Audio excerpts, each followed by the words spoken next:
नमस्कार। विश्व समाधान मंच प्यारा उत्तराखंड में आप सबका स्वागत है। आज चर्चा का मुख्य विषय है 18 अक्टूबर 2024 को की प्रातः काल की बेला में कल की प्रमुख खबरों पर और आज सुबह की जो प्रमुख घटनाएं हैं उस पर हम नज़र डालते हैं। कल की दो महत्वपूर्ण घटनाएं हुई संसार में। एक तरफ इजराइल और गाजा के युद्ध में इजराइल ने 7 अक्टूबर 2023 को जो भीषण आतंकी हमला हुआ था, हमास ने जो हमला किया था, नृशंस हत्या किया था इजराइल पर, उसके मुख्य गुनाहगार सूत्रधार याह्या सिनवार को कल इजरायली ने मार गिराया।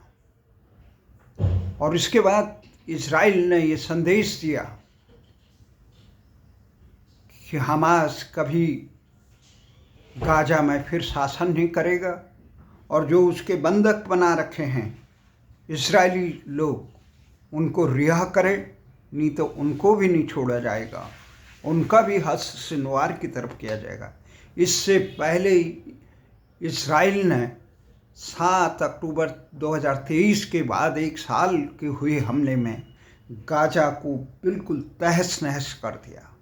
उसके हमास के तमाम बड़े नेताओं को एक के बाद एक इस हमले में भले ही हजारों निर्दोष लोग भी मारे गए होंगे, आम जनता मारे गए, 40-45 हजार से अधिक लोग, परंतु इजराइल अपने अस्तित्व की रक्षा के लिए जो लोग हमास से लेकर हिजबुल्लाह और ईरान तक इजराइल को इस धरती इजराइल का अस्तित्व खत्म करना चाहते हैं, उनके साथ इजराइल किस प्रकार का व्यवहार करेगा, किस प्रकार से इजराइल ये भारत के हुक्मरानों को, देश के आम जनमानस को, देश के बुद्धिजीवियों को इस बात को समझना चाहिए कि जब चारों तरफ से अस्तित्व मिटाने की बात आ रही हो, जब एक तरफ पाकिस्तान, चीन से लेकर अमेरिका भारत के अस्तित्व को मिटाने के लिए तैयार है,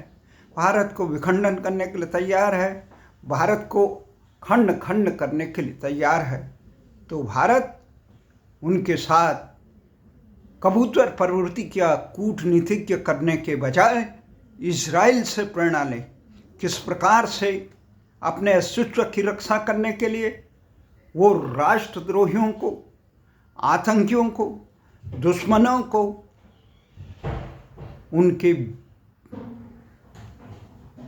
उनके बिलों में ही जाके खात्मा करे, तभी अस्तित्व की रक्षा हो सकती।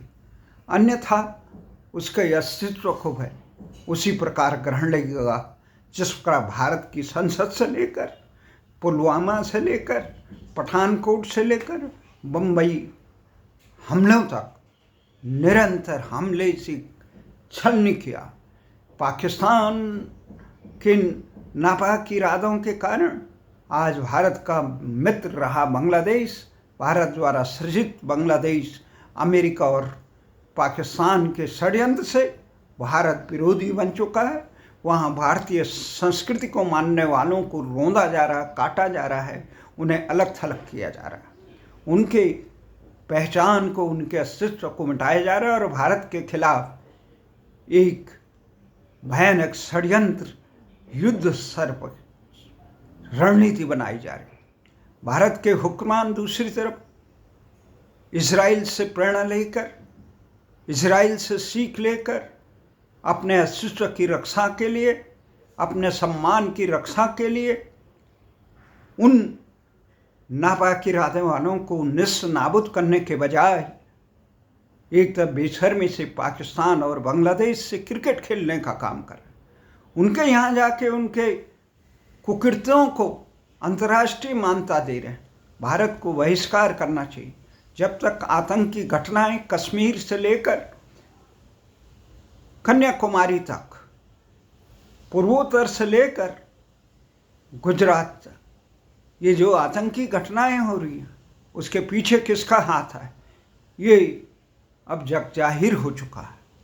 जिस प्रकार से अमेरिका, कनाडा सहित नाटो देशों में भारत के अलगाववादियों को, भारत को एकता और अखंडता पर ग्रहण लगाने वालों को शरण दे रहा, संरक्षण दे रहा है, उससे भारत को भी अमेरिका से दो टूक बात कहनी चाहिए। या मित्रता रखे या आस्तीन के सांप मित्रता या दुश्मनी ही स्वीकार है, आस्तीन के सांपों को किसी प्रकार से स्वीकार नहीं। तो ये कल महत्वपूर्ण एक घटना भारत में भी हुई। भारत में अभी 13 अक्टूबर को यहाँ पे दुर्गा जी की प्रतिमा का विसर्जन कर रहे हैं। देश में प्रतिमा का विसर्जन हो रहा है। भारतीय बहुसंख्यक, भारतीय संस्कृति में, भारत में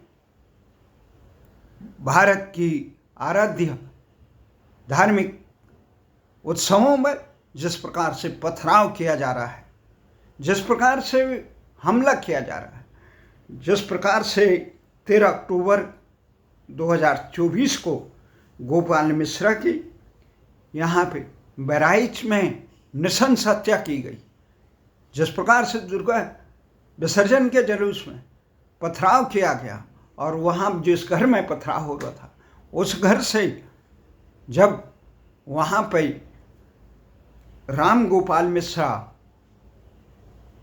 क्रोध में भरकर जब वहाँ गए और उन्होंने वहाँ का एक झंडा उतार के भारतीय संस्कृति के प्रति भगवा का हरण किया, तो उनको पुलिस के हवाले करने के बजाय उनको वहाँ पर नृशंस हत्या की, बहुत अमानवीय अत्याचार किए गए, और उसके बाद भी उनके शव को जब ले जा रहे थे तब भी पथराव किया। आखिर इन घटनाओं के गुनाहगारों को, जब ये पूरा बहराइच से लेकर भारतीय अवसरवादी राजनीति जो केवल चुनाव जीतने के लिए, सत्ता की बंदर बांट के लिए देश में सत्तासीन हो रखे हैं, वो केवल इसका विरोध कर रहे हैं। झंडा उतारा, झंडा चढ़ाया।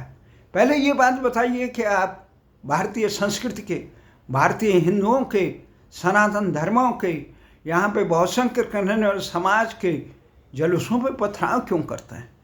उनके धार्मिक आयोजनों पे पथराव क्यों करते हैं? जब आपके धार्मिक आयोजन यहाँ पे शांतिपूर्ण मनाने के लिए कोई हिंदू समाज कभी विरोध नहीं करता है, जबकि उससे कई प्रश्न उठा सकते थे। उनकी मान्यताओं को, जिस प्रकार से उनकी आस्थाओं पर गहरी चोट की जा रही, आस्था के प्रति गौ गंगा गीता और भारत माता के खिलाफ जहर उगला जाता है, उनके आराध्य देवताओं के खिलाफ जहर उगला जाता है, तो भारत के लोगों को आपत्ति करनी चाहिए। परंतु आपत्ति इसलिए नहीं करते हैं भाईचारा बना रहे, इसका नाजायज फायदा, इस प्रकार के तत्वों को संरक्षण देने वाले, इनका गुनाह नहीं है। गुनाह मुसलमानों को नहीं है, गुनाह है देश के उन हुक्मरानों का जिन्होंने उनको सही दिशा देने का काम नहीं किया। जितने अतिवादी नेता थे, जितने फिरक्कापरस्ती थे, जितने कट्टरपंथी थे, उन्होंने पाकिस्तान मांग लिया था, इस्लाम के नाम पे पाकिस्तान मांग लिया था। यहाँ पे जो भारत में रहे थे उन्होंने भारतीयता को आत्मसात किया था, सबके साथ मिल के रहेंगे। उसके बाद ये आए कि ये इलाका हमारा, तुम्हारा इलाका कहाँ है? इलाका मांगने वाले तो पाकिस्तान चले गए। ये भारत का इलाका है, यहाँ सब मिल के रहते हैं। यहाँ हिंदू मुस्लिम से लेकर किसी में से भेदभाव नहीं होता है। यहूदी यहाँ कितने कम हैं, यहाँ फारसी कितने कम हैं, यहाँ सिख से लेकर मुस्लिम से लेकर जैन, बौद्ध से लेकर सब प्रेम मोहब्बत से रहते हैं। आप लोग 20 करोड़ मुस्लिमों को, या मुस्लिमों ने नहीं कहा, ये यहाँ के नेताओं ने उन्हें अल्पसंख्यक का तकमा और हिंदुओं की सुरक्षा की भावना सिखाई। उन्हें तालीम इस ढंग से नहीं दिया जो भारतीय संस्कृति को आत्मसात कर सके। उनको मदरसों की दिया, उनको ये बताया गया कि इस्लाम को न मानने वाले काफिर होते हैं। इस प्रकार की मनोवृत्ति, उनको उनसे उनका दमन करना जायज है, तो वो किस प्रकार से भाईचारे की बात होता है? इस प्रकार की प्रवृत्तियाँ भारत की संस्कृति, सबको साथ में लेकर चलने की संस्कृति, सबके कल्याण में साथ में लेने की संस्कृति। जब इसके गुनाहगार और कोई नहीं, भारत के वो हुक्मरान हैं जिन्होंने आज तक भी यहाँ पर सबको शिक्षा भारतीयता के हिसाब से नहीं दी, भारतीय संस्कृति के हिसाब से नहीं दी, सब इस देश में लोकशाही के हिसाब से नहीं दी। वो वही अंग्रेजों की जिस देश को गुलाम बनाने के मैकाले की शिक्षा को देते रहे, उन्होंने जाति, क्षेत्र और संप्रदाय के आधार पर विभाजित करके देश को खंड खंड टुकड़े करे और नफरत के बीज बोए। भारतीय संस्कृति कभी किसी को नफरत के बीज नहीं बोलती। जिस प्रकार से कांग्रेस ने यहाँ पर अभी वक्फ बोर्ड जैसा कानून बनाया, जिसका सर्वोच्च न्यायालय और उच्च न्यायालय तक में भी कहीं, उसमें केवल जिस पे वो अपनी ज़मीन बता दे वक्फ बोर्ड वाला, उसको अपील करने के लिए हाई कोर्ट, सुप्रीम कोर्ट में नहीं जाएंगे, वो वक्फ ट्रिब्यूनल में जाएंगे। और वक्फ ट्रिब्यूनल में वही कट्टरपंथी लोग आसीन रहते हैं और वो अपनी ज़मीन को अपना। जिस प्रकार से एक सांसद, एक नेता बदरुद्दीन जिस प्रकार से कह रहा है संसद से लेकर ये सारा भारत का है, जबकि इस प्रकार की कृत्य कांग्रेस ने की, देश में नफरत फैलाने वाले कृत्य की, उसका दंड हो। भारतीय जनता पार्टी को चाहिए कि इस कानून को तुरंत देश की तमाम जनता को वो जागरूक करके, जिस प्रकार से अन्य कल्याण ट्रस्ट बनते हैं उसी प्रकार से मुस्लिम ट्रस्ट भी बने, उनके कल्याण के बने।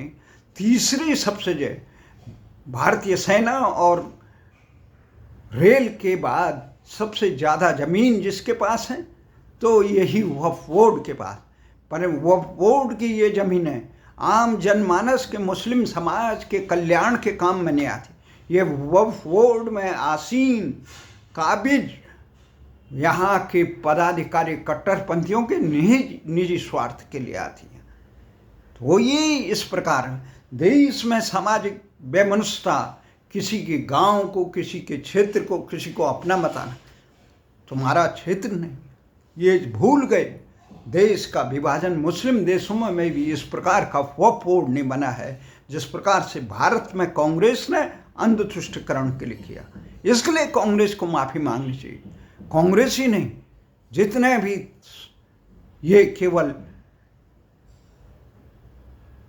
जिसकी जितनी संख्या भारी उसकी उतनी भागीदारी के नारे देने वाले, तमाम संप्रदायवाद को फैलाने वाले, ये अंधतुष्टिकरण के नाम पर देश के आम नागरिकों को हिंदू, मुस्लिम्स और जात पात के नाम में विभाजित करने वाले भारतीयता के दुश्मन होते हैं। इस प्रकार से आज ये देखा, इसी प्रकार का विश्वमन, ये जुलूसों में जिस प्रकार से इस प्रकार से कहा जा रहा है, एक वीडियो देखा कि ये नहीं रुक सकता है, कोई नहीं रोक सकता है, क्योंकि सिखाया हुआ वो जाता है मदरसों की शिक्षा, देश को विकास की शिक्षा। जब हिंदू धर्म की कोई शिक्षा इस प्रकार से नहीं जा सकती, अन्य धर्मों की नहीं दी जाती है, सब में कल्याण की बात की जाती है, तो मुस्लिम धर्म में वहाँ के गरीब बच्चों को, वहाँ के लोगों को इस प्रकार का जहर बोल के आप भारत के कल्याण क्या, मानवता के कल्याण क्या, उनके कल्याण की बात नहीं कर रहे। इसलिए हमारा आग्रह है कि इस प्रकार की शिक्षा व्यवस्था पर तुरंत रोक लगाई जाए। जो आसाम के मुख्यमंत्री कह रहे हैं, उत्तर प्रदेश के मुख्यमंत्री कह रहे हैं, इस प्रकार से रोक लगनी चाहिए। वो सरकारी स्कूलों में पढ़े, वो उनके अच्छाई चीज पढ़े, जिस ढंग से चीन में सिखाया जाता है कि इस्लाम का से लेकर जितने भी धर्म हैं, वहाँ बौद्ध धर्म है, इस्लाम है, हिंदू धर्म है, वहाँ का अपना संप्रदाय है, उनका राष्ट्र के हितों के प्रति तालमेल बिठा के वो शिक्षा दी जाती। जब तुम नागरिक को नौनिहालों के मनों में इस प्रकार से जहर बनोगे, हिंदू मुस्लिम संप्रदाय जाति क्षेत्र इस प्रकार के जहर भरोगे, उन्हें एक भारतीय नहीं बनाओगे, उन्हें भारत की भाषा से वंचित करोगे, उन्हें भारतीय संस्कृति के खिलाफ जहर उगलाओगे, तो देश कैसे बने। यहाँ पे हमारा ये मानना है कि देश में कठोर फैसले लेने का समय है। इजराइल की तरह सीखिए, चीन की तरह सीखिए, रूस की तरह सीखिए, जिस प्रकार से अमेरिका कर रहा है। तो अमेरिका से भारत के हुक्मरानों को जो 2 टके के लिए पाकिस्तान से, आतंकी पाकिस्तान से, जिसने भारत को तबाह करने के लिए कितने स्लीपर सेल यहाँ भेजे हैं, कितने आतंकी यहाँ संप्रदाय के नाम पर कर दिया, जिसका अपने देश में खुद इस प्रकार का उदाहरण है, वहाँ के अल्पसंख्यकों का अधिकांश का निस्स नाबूद कर दिया। उसके साथ मित्रता, उससे दूर रहना चाहिए। रहीमन ओछे नर से प्रीति भली ना दुश्मनी, उसे दूर रखिए। उसे किसी प्रकार का संवाद करना अपने विनाश को आमंत्रण करना।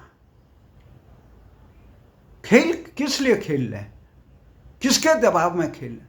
अमेरिका से आप मुंबई बम कांड के मुख्य अभियुक्त जो CIA का और ISI का एजेंट डेस्मंड हेडली, उसको नहीं मांग पाए, न मनमोहन सरकार मांग पाई, न मोदी सरकार मांग पाई। वो हमें वहाँ से कह रहे हैं हमारे अपराधियों को अपने देशों में शरण दे रहे हैं और हमें धमका रहे हैं। कनाडा और अमेरिका हमें लोकशाही का पाठ पढ़ा रहे हैं। उनसे संबंध तोड़िए। ऐसे दिल उन्हें साफ कहिए कि आप अमेरिका का खुद का रेड इंडियनों का कितना कत्लेआम किया, वहाँ पर किस प्रकार से दोहरा मापदंड हो रहा है, वो हमें सीख देगा। आपने संसार के पाकिस्तान से लेकर बांग्लादेश से लेकर कहाँ कहाँ आपने तख्ता पलट कर चुनी हुई सरकारों को अपदस्थ कर दिया। आप लोकशाही की सीख देंगे, मानवता की सीख देंगे। आपने पूरे संसार में इस्लामिक आतंक का जो विष बोया है, उससे पूरा यूरोप से लेकर आपके साथी से लेकर पूरा यूक्रेन का क्या तबाही मची हुई। लाखों लोगों को तब मारे गए और करोड़ों लोग बेघर हो गए। कैसे होगा? आप पूरे संसार के संगठनों को तबाह कर रहे हैं और भारत से ये आशा करते हैं भारत अपने आत्मसम्मान को बेच के आपके आगे दुम हिलाए। तो भारतीय हुक्मरानों को चाहिए, जिस प्रकार से कल ये बहराइच में जो हत्याएं हुई, उसके पीछे ये नहीं है झंडा किसने उतारा क्या, ये मानसिकता है पहले कि हम दूसरों को स्वीकार नहीं करते हैं, उनके जुलूस नहीं निकले, तुम्हारे जुलूस निकले भाई, कैसे हो? ये धरती आपकी नहीं है। इस प्रकार के कट्टरपंथी विचारधाराओं के लिए पाकिस्तान बना रखा था, उसी दिन दे दिया। यहाँ तो सबको मिल के साथ, हिंदू मुस्लिम सिख ईसाई सब आपस में मिलकर रहने के लिए कहा था। यहाँ पे जो अपना अलग राग अपनाएगा उसके लिए कोई जगह नहीं है। इसके लिए भारत सरकार को इतना दृढ़, जिस प्रकार से इटली के प्रधानमंत्री ने अभी पाकिस्तानी एक मौलवी जो 1900 कुछ से 95 से वहाँ रह रहा था, वो जो अति आतंकवादी प्रवृत्ति को वहाँ बढ़ावा दे रहा था, इटली के सरकार के हितों के खिलाफ बोल रहा था, उन्होंने उठा के उसे बाहर पटक दिया। पाकिस्तान खदेड़े उसकी नागरिकता। जब तक इस प्रकार के अपराधियों को संरक्षण देंगे, कोर्ट कचहरी में कहीं सालों लग जाते हैं उनको पालते हुए, कब तक बिरयानी खिलाते रहोगे? ऐसे अपराधियों को, कल बहराइच के अपराधियों को 13 तारीख को जिन्होंने वहाँ पे इस प्रकार का नृशंस दंगे कराए, मारकाट कराई, राम गोपाल मिश्रा की निर्मम हत्या की, और उसके बाद पूरे बहराइच से लेकर देश में जो नफरत फैली, उसके लिए जिम्मेदारों को कल उत्तर प्रदेश पुलिस ने नेपाल बॉर्डर के पास उस समय गिरफ्तार किया जब नेपाल भाग रहे थे।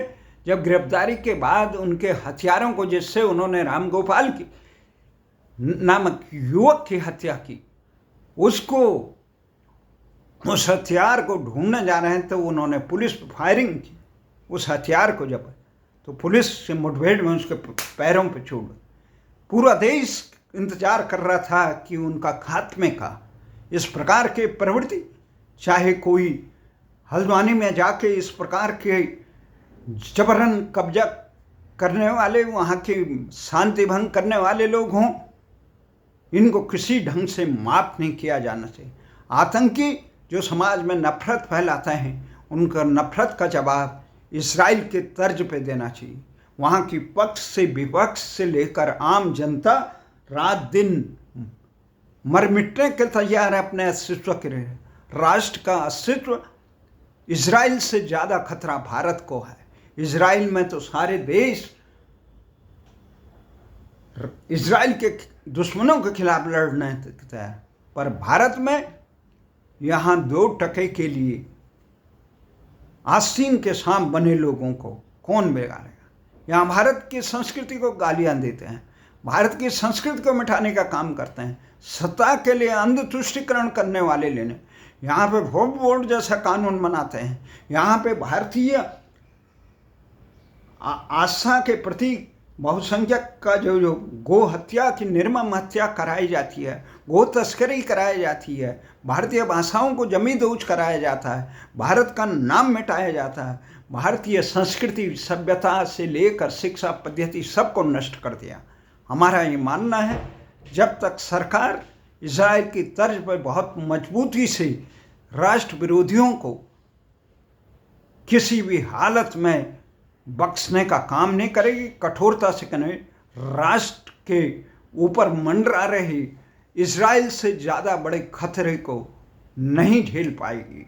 इसलिए आने वाला समय बहुत कठिन है भारत के लिए। इसलिए इस प्रकार की कबूतरी प्रवृत्ति से राष्ट्र की रक्षा नहीं होगी। जो 2 टके के लिए आप पाकिस्तान और बांग्लादेश से क्रिकेट खेल रहे हैं, उन्हें सबक देखिए, आपने गलत काम किया, आपको हम आपसे बहिष्कार करता है, आपको दंडित करने का क्षमता होनी चाहिए। और जो अमेरिका की तरह आस्तीन का सांप बन के मित्रता का ढोंग करे, उनको बेनकाब करने का काम है। हम इसी आशा और विश्वास के साथ कि पूरा देश आज एक महत्वपूर्ण संकट से गुजर रहा है, इस संकट से उबरने के लिए देश के हर एक पार्टियों को उसी प्रकार और नागरिकों को एकजुट होना चाहिए जिस प्रकार इजराइल अपने अस्तित्व की रक्षा के लिए लड़ रहा है, जिस प्रकार रूस अमेरिका के वर्चस्व की विश्व में लोकशाही की दमन की प्रवृत्ति के खिलाफ लड़ रहा है। इसी आशा और विश्वास के साथ जय हिंद, जय भारत।